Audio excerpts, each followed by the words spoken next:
Assalamualaikum warahmatullahi wabarakatuh. Perkenalkan, nama saya Nike Kalinawati dari kelompok Musako.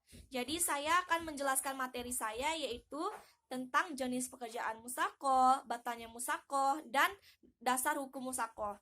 Nah, langsung saja yang pertama yaitu jenis pekerjaan Musako. Jenis pekerjaan Musako dibedakan menjadi dua. Yang pertama yaitu Musako yang bertitik tolak pada manfaatnya. Yang kedua yaitu Musako yang bertitik tolak pada asalnya. Nah, yang dimaksud dengan nomor satu yaitu Musako yang bertitik tolak pada manfaatnya atau Musako yang manfaatnya kembali ke tanaman, dikerjakan oleh seorang penggarap. Nah, jadi di sini maksudnya adalah pemilik tanah atau tanaman telah menyerahkan kepada yang mengerjakan segala upaya agar tanah atau tanaman tersebut bisa menghasilkan hasil yang baik. Nah, sebagai contohnya, misalnya seorang penggarap yang melakukan tugasnya seperti menyiram tanaman, membersihkan rumput, dan mengawinkan bunga. Nah, yang kedua yaitu Musako yang bertitik tolak pada asalnya atau Musako yang manfaatnya kembali ke tanah. Nah, jadi maksudnya di sini adalah penggarap hanya mengairi saja tanpa ada kewajiban untuk mencarikan jalan air. Nah, atau lebih tepatnya lebih dibebankan atau lebih diwajibkan kepada pemilik. Nah, sebagai contohnya, misalnya pemilik mencarikan jalan air dengan cara menggali sumur, membuat parit, membendung, dan usaha-usaha yang lainnya. Nah, selanjutnya materi yang kedua yaitu batanya Musako. Batalnya Musako dapat disebabkan karena dua hal.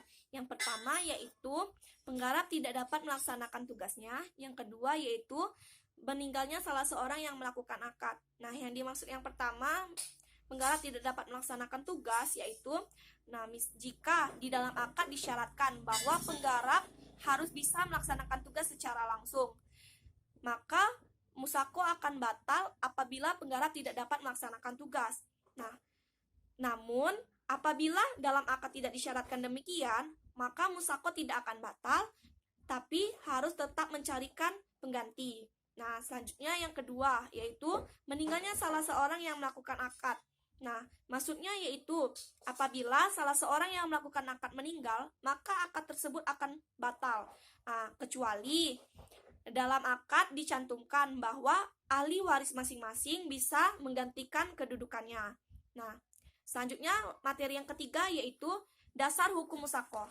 Dasar hukum Musako ada dua. Yang pertama dari Ibnu Umar yang berbunyi, sesungguhnya Nabi SAW telah memberikan kebunnya kepada penduduk Khaybar agar dipelihara oleh mereka. Dengan perjanjian, mereka akan diberikan setengah dari hasil perkebunan tersebut. Bisa dari buah-buahan ataupun hasil pertahunan atau palawija. Hadis riwayat Muslim. Yang kedua yaitu dari Ibnu Umar juga yang berbunyi bahwa Rasulullah SAW telah menyerahkan pohon kurma dan tanahnya kepada orang-orang Yahudi Khaybar agar mereka mengerjakannya dari harta mereka, dan Rasulullah SAW mendapatkan setengah dari buahnya. Hadis riwayat Bukhari dan Muslim. Nah, jadi maksud dari kedua dasar hukum itu intinya sama saja, yaitu dalam Musako kedua belah pihak, baik pemilik ataupun penggarap, itu sama-sama mendapatkan hasil yang seimbang, atau bisa disebutkan 50% untuk orang yang memiliki kebun atau tanah tersebut, dan 50% untuk orang yang melakukan penggarapan atau orang yang bekerja sama. Oke, itulah yang dapat saya sampaikan dari materi saya. Apabila ada salah kata, saya mohon maaf. Kepada Allah saya mohon ampun. Wassalamualaikum warahmatullahi wabarakatuh.